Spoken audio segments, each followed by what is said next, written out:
Good morning, everybody. Happy Monday, if there is such a thing, January 23rd. Very interesting clip was sent to me regarding the case of little Quentin Simon. Leilani, the egg donor, is going back to court this week. This is in reference to some DFACS documents that her and her legal team, paid for by the state of Georgia, the taxpayers, want to peruse. I don't know if they think that they're going to be able to throw some out. They said it has to do with her getting a fair trial.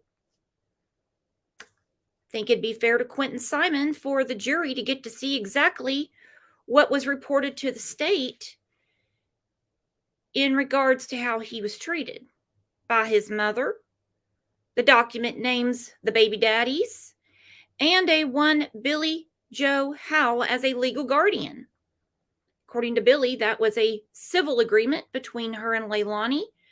It comes up again and again and again. Legal. It was even said back in October that Billy knew or should have known that Leilani was unfit. This was no secret. Not going to beat that dead horse right now. We have plenty of time for that. Please look through this with me. Watch this with me. Give it a like.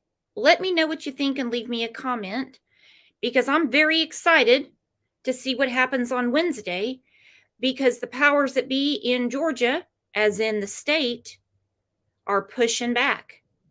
I don't think they are going to stop until Quentin gets his due justice and good. Simon, the Savannah mother who's accused of killing her toddler son, Quentin Simon, will be in court this week. She'll be reviewing DFACS documents related to her family. As our Andy Cole reports, the state is pushing back.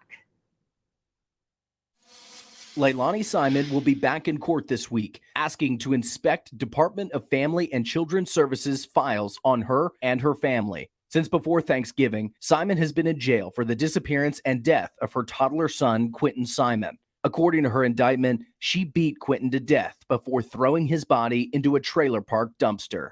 Simon's lawyers filed the motion earlier this week, pleading the court to allow an in-camera inspection of documents involving herself, her 3 children, including Quentin, each of their fathers, and Simon's mother, Billy Joe Howell, who was Quentin and his little brother's legal guardian.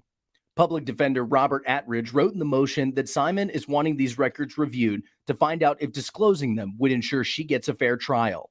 According to NIDA, the National Institute for Trial Advocacy, an in-camera inspection is a trial judge's private consideration of evidence. That means the judge will be the only one who looks at the files. The state is fighting that, filing a motion to deny access and for a protective order. They say these documents shouldn't be released unless an in-camera inspection reveals information that will prove the state's case against Leilani Simon, or that those files will lead to further evidence discovery.